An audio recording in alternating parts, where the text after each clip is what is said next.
Я врач-невролог-сомнолог Рогинини Ирина Геннадьевна. Мой стаж работы в медицине больше 23 лет. Меня часто спрашивают, что такое храп и как с ним бороться.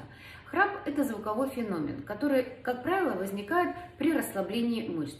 Храп бывает осложненный и храп бывает неосложненный. Сегодня я вам расскажу 4 способа борьбы с неосложненным храпом. Первый способ – это правильное положение тела ночью. Если вы любите спать на боку или на животе, то храп будет меньше. Храп, как правило, увеличивается, когда вы переворачиваетесь на спину.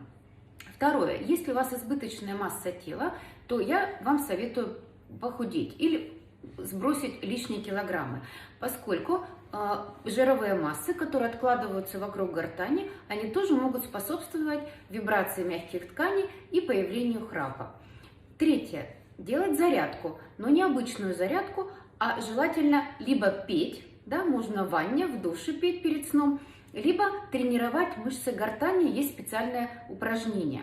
И четвертое. Снизить потребление алкоголя и отказаться от курения, потому что курение, никотин очень сильно раздражает слизистую оболочку гортани и приводит к расслаблению и вибрации.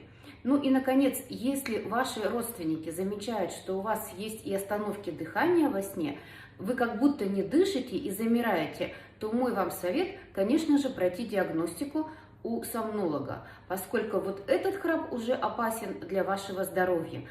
Осложненный храп с остановками дыхания может привести к таким заболеваниям, как инсульт и инфаркт во сне. Я вам всем желаю хорошего сна и крепкого здоровья.